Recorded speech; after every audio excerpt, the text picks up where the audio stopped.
No, I don't have you going through my TV. I was afraid that it was going to go through the TV actually, but it doesn't. So that's Oh, lucky. yeah, but going through the TV would be a good thing. Yeah, what? Then you can put my picture on the TV, and you could be talking to me at the TV. Oh my God. You know what though? I Yeah. laugh and joke about how that's ridiculous, but that might actually work, but not anytime soon. But then you could put that little app where the voice and the mouth kind of moves, where Oh you make the yeah. mouth move according to the voice, and put that app on there, and my face could be on there, and you can see my mouth, a shadow Moving. over my mouth Do you moving, know? Do you like know? I'm the one talking. Do you know how creepy those things look though? Yes. Uh, so what's going on in there? Is it locked down again? Yeah. I just found out. Well, I use a guy's nicknames. I forgot his last name. Yeah. But Crazy, one of the guys with the National Lifers of America, Hmm. he was in Dwight's unit and Rio's unit, Yeah. and his monkey was sick. And I saw him this morning after I spoke to you last time. Yeah. And I said, "What'd you move over here?" He said, "Last night." And I just out the corner of my eye, I saw they moved over some guys, before 9 o'clock count last night. Yeah. And him and his monkey was one. Well, I guess his monkey was sick in 3 unit, Mm. and he went to healthcare, Mm. and without testing him, they Mm. said, "Oh yeah, you got influenza." Oh, okay. And so they called Crazy over to healthcare and said, "Oh yeah, you don't have it." And then sent him back to their unit, 3 unit. And then when he got back to the unit, they told his monkey, "Oh yeah, you got to pack up, and so do you." They didn't allow him to pack their property. They sent him straight over to this unit Why? and had the prisoners pack up their property. Said they're being quarantined Oh. without even being tested for influenza. Yeah. Now the thing is, one unit was quarantined 4 days ago, 5 days ago, because Mr. Perry, older black gentleman, got real sick. Yeah. And he didn't take the vaccine. He's one of the guys that naysayers with the vaccines, Yeah. like you are. But we won't mention that. Well, we can, but no one will But like me by the end of it. he got pretty sick, because of the flu. Yeah. Well, he went to the hospital. Well, the hospital actually tested him, Yeah. and yes, he did have influenza. Yeah. And he's still hospitalized. He hasn't come back yet. So we had one tested case in one unit, Yeah. and they locked us down. Influenza outbreak. Now, For one case. Crazy's monkey, for one case, Crazy's monkey was sick and never tested. They didn't test him because when they test you, they got to send it out to the lab. Yeah. And they didn't test him. Didn't do no nasal swab or anything. And determined he had influenza with their expertise as healthcare. Just, they're great doctors over there. They can't get a job in a hospital, but they can get a job at corrections. And yeah, they the same ones that said that big incision on my knee after my knee surgery. How did I self-inflict that? Yeah. Yeah, those health services staff members. Those bright sparks. Yeah, but they moved him over here. And Crazy had the vaccine, the flu. He took the vaccine. Yeah. So, so you moved over someone that was sick into our unit, Yeah. for one. And now you're keeping us on influenza lockdown, which is amazing itself because in 30 years, and it's Crazy's been incarcerated 36, 38 years, somewhere around there. Yeah. And he hasn't ever heard of that either. Yeah. In my 30 years, I've never saw a corrections locked down for influenza. We've been locked down for chickenpox. We've been locked down for norovirus. We've been locked down for COVID.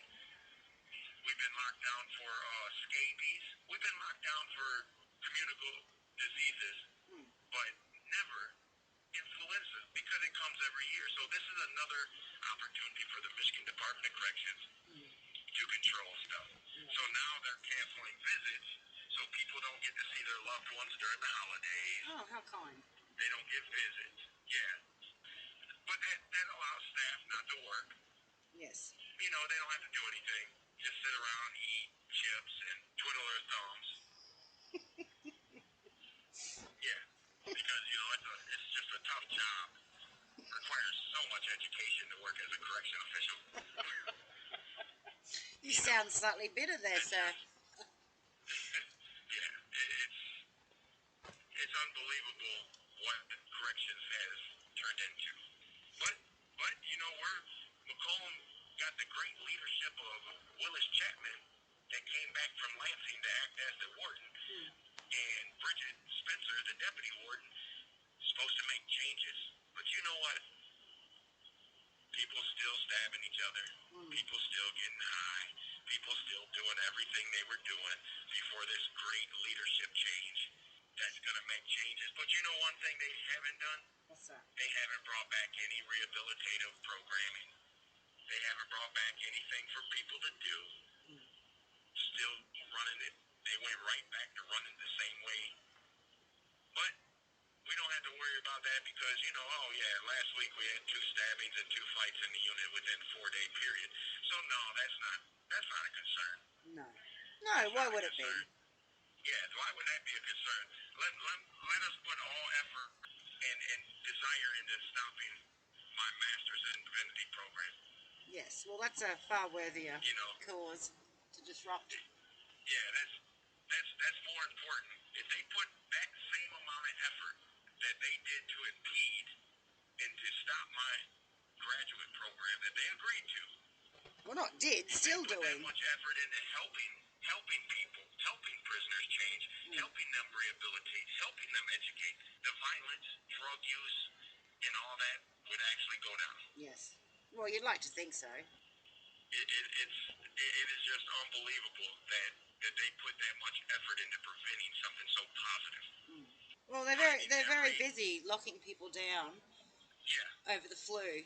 Well, I mean, maybe some people could argue that's a worthwhile reason to lock people down nowadays. The flu is an illness after all, and with all the COVID scare, maybe they're just being extra cautious. Is that a fair enough thing to say?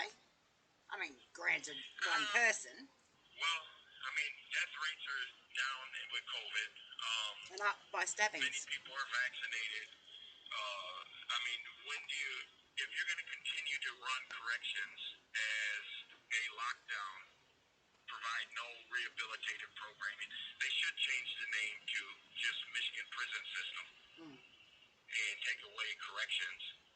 As you spoke about yesterday, you said about the California Department of Corrections and Rehabilitation, Ohio Department of Corrections and Rehabilitation.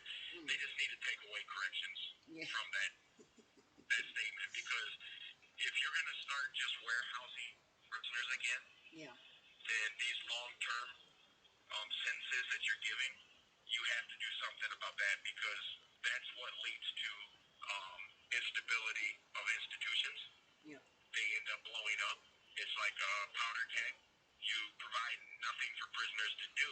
All you're doing is enabling them to use drugs. You're enabling them to use violence. This is what they're continuing to do.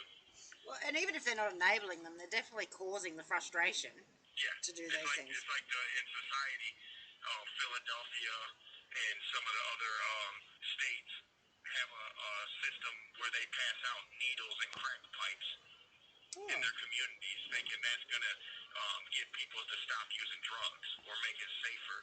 And they have safe zones where they can use these needles and crack pipes. To me, someone who sold crack, sold cocaine, sold drugs, and watched the 1980s and early 90s crack epidemic, giving people needles and crack pipes is not going to stop them from using or cut down on transmission of diseases. Because you give them a needle, they're going to share the needle because they're going to split what's in the needle. You think they're going to, here, we'll split this pack of heroin. We'll put half in my needle and half in your needle because we don't want to catch Hep C or AIDS. We're gonna split this because we're gonna be clean. They don't care about being clean. They just want their next fix. That's yes. You think when an alcoholic, 2 alcoholics goes and buys a fifth of liquor, they're gonna buy 2 cups and say, hey, I don't want we'll split this fifth, in your cup and my cup. No, they're going to drink after each other with the bottle. Well, I have no idea about any of that, so I'm going to have to take your word for it. But it does seem a bit ridiculous. The needle aspect, I do understand the logic behind, though. I've got to say. No matter what, they're going to share needles. Yeah. If you give them a pack of 5 needles, and they use all 5 needles in one day, and that center is closed, Yeah. you think they're going to run up to the pharmacy and buy 5 more needles? No. They're going to use those same needles again. Wow. So you can provide a packet of needles, and it's not going to prevent what they think it's going to prevent. Well, they seem to be doing something, though, aren't they? At the very least. Yeah, but it's nothing to. What needs to happen is they need to be forced into rehab. That's what we have a rehabilitation issue in the United States, because when you go into one of these drug centers, you can check yourself out at any time. So if it starts getting hard after 3 days, you can just say, I don't want to be here no more, and walk out. But if they're required to stay there for 6 months, then that's a different story. Well, I don't know about that, because it makes sense that if you were going to be in rehab, doesn't everybody know that it gets hard, and then you go? I mean, I love my cigarettes, for God's sake. If I don't have a cigarette when I want one, I'd leave someplace that, you know what I mean. So you just imagine what it'd be like with everything else. I'd be a terrible addict. I'm terrible just over cigarettes and sugar. But I mean, why? I just don't understand society as a whole when it comes to corrections. Because wouldn't people in society want people changed before they're released? Why would they want them to be returned to society worse or the same as they were? Maybe the overall, society doesn't know that. You know what I mean? Maybe they just don't know that. And you've got years of experience seeing it, so you know it. Whereas the rest of us just know whatever it is we think we know. You have 1 minute remaining. On average, they say criminologists and criminological psychologists and corrections experts, when a person leaves prison who is not changed, within the first 2 years, he averages 7 new victims. So 7 new victims, and he might only get caught for 1 crime to come back to prison. Yeah. But he averages 7 new victims. Now, why wouldn't society want something more? Why wouldn't they hold government officials accountable for what they are? They get $2.2 billion.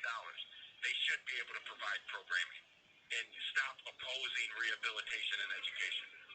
Yes. It's going to hang up. It is. You want me to call you? Of course. Want me to call you back? Of course I can. I like our conversations. Hey, what? Or they were moving people from 5 or 7 or something. Yeah, 5 to 7. Yeah, but but that was yesterday. The facility had no yard or anything, but our unit is on quarantine. Oh well, they're not all just in your. The girls aren't all like everyone that they talk to isn't just in your unit. They're in all the different units. So maybe that's why they've all got different stories. Yeah, but they did say they found like 20 knives. They went in after the pool table parts got taken off. They went into 2 unit and found like 20 knives. 20 knives. 20 knives. How do they get 29 knives? It was from the table, or were they actual knives? I need details. Yeah, different things. They can make them out of any type of metal. But that's that great leadership we were talking about, You bring in these who's dubbed great leaders with great minds can't think their way out of a wet paper bag.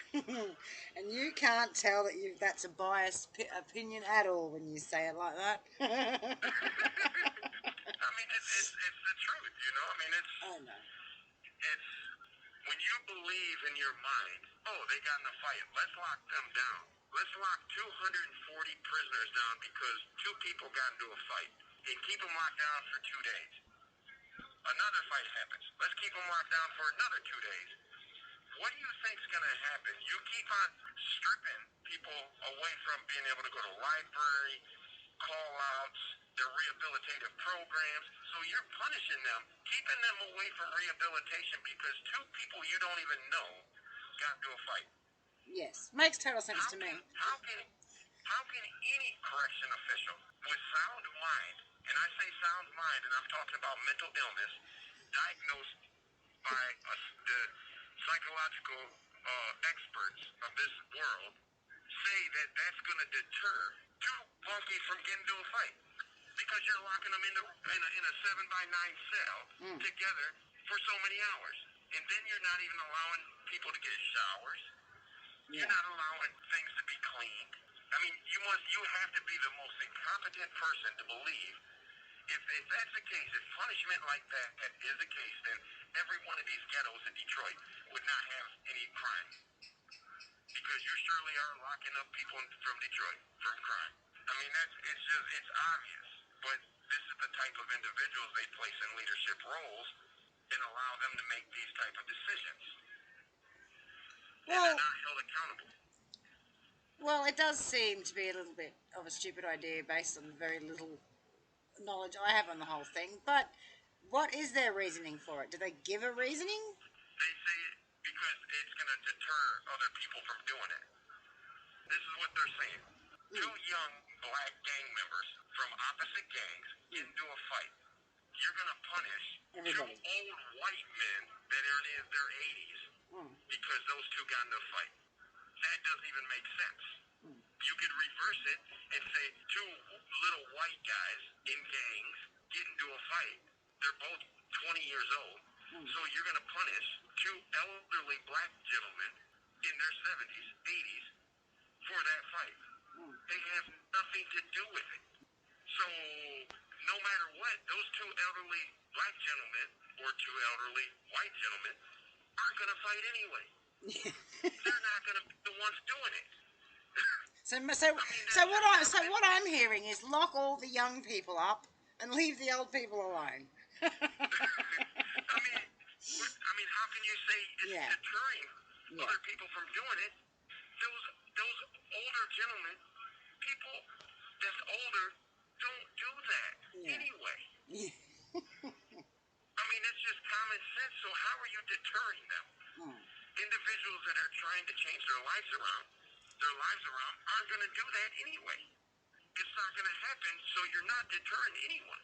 Well, if anything, it sounds like I was going to say it sounds like you're creating.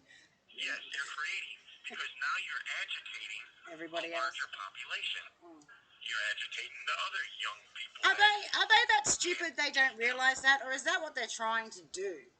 So That's what they're trying to do. That's the intent. That's where holding corrections officials accountable for their action. Let's go back to the drugs. If I'm in society selling drugs and I sell to an individual who dies in overdoses by an overdose, and they can link my selling him drugs to his death, they can charge me with murder. So if you catch a staff member bringing in drugs that causes overdoses, and you have two overdose deaths within a short range, you can test what drugs they did and the drugs that this staff member was bringing in. So why wasn't any staff member charged with murder? He got caught bringing drugs in. Hang on, shit. Should his drugs have been tested to see if it was linked to any of the homicides? The overdoses? I just got a message in from that group, and now they're saying that they're putting all the sick and close contact people in Unit 1, but not moving the healthy people. That doesn't make sense. So all the healthy people can't work, can't have call-outs and full visits. Yeah. Yeah, because crazy would be considered a close contact. So they did put him in this unit. He's a close contact. But why are they putting him in? Like, fair enough, they want to quarantine everyone, but why don't they take all of you that aren't sick out first? Like, that doesn't make sense. Because they don't do that.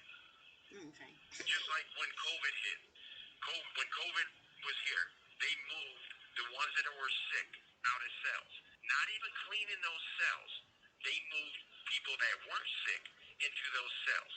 Didn't give them any cleaning supplies. Everyone knows COVID lasts on surfaces for hours, even days. Yeah. So what do you think happens when two people were sick with COVID, in a room coughing or breathing on the walls, and a prisoner gets moved in that room and has to turn on the lights, and then touches his eyes, touches his mouth. And he hasn't been given any cleaning supplies to clean anything, to disinfect it. And then when you're disinfecting it, they're not giving you masks. They're not giving you the proper clothing to wear. So when you're wiping down shit, aren't you stirring up the particles? They did that. They did the same thing, and I think the only state that I know when COVID was hitting that actually handed out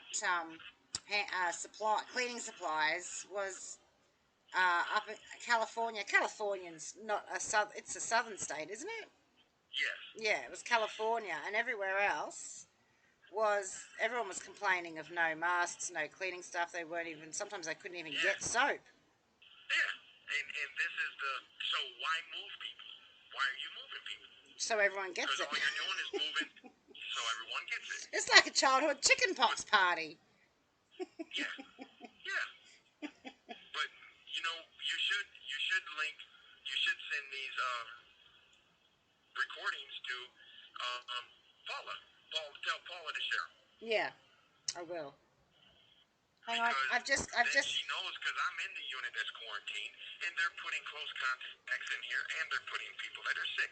And now those that are not sick could possibly get sick. Now how long are you going to keep us on this quarantine?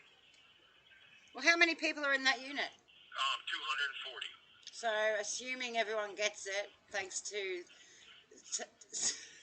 you could be on quarantine until the new year. Yeah. So then it's ridiculous. There's no doubt about it. You had one individual, one confirmed case of influenza, one absolutely for sure confirmed case, and that was Mr. Perry, elderly black man that was sent to the hospital because he got sick. So it is obvious the hospital tested him, whether he had COVID or whether he had influenza. They determined he had influenza by doing blood work, nasal swabs, whatever they do to determine that. So we have one confirmed case of influenza at Macomb Correctional Facility, and you lock down 240 guys. And then you have, as I said in the last conversation, one guy go to healthcare, and the great healthcare staff, who's super educated, they must be the brightest of the brightest of medical staff, determine without any testing that a guy has influenza. Now, we all know, I know as a child, when I caught the flu, I was laid out on the couch. You sit up, you throw up. You can't hold food down. So, are these guys could have a severe case of common cold? Yes. Because it doesn't appear to last long. What it appears is that they're coughing. They do have phlegm, but they're not laying in the bed, can't move. I have seen no one throw up. So, if vomiting or diarrhea is some of the major symptoms, why isn't any of that occurring? I don't know, but I think it sounds like it's lucky it's not. If this many people... No, I know. No,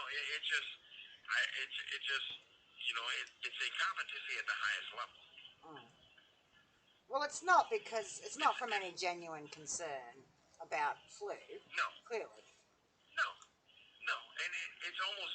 You have 1 minute remaining. It's almost as funny as that guy testifying, that professor testifying in front of Congress that men can have babies. And not one congressman asked, can you have babies without ovaries? That's the first question. That's the first thing come to my mind. How do you have babies without ovaries? Yeah, well, at least ovaries. There's other things required as well. That's just a common question. That's a common question. So these same questions need to be asked to the incompetent corrections officials. Well, no one asks questions anymore. No one asks questions. Asking questions is bad. It's bad and frowned upon. Not asking questions is the new normal. It's going to hang up. Make sure you post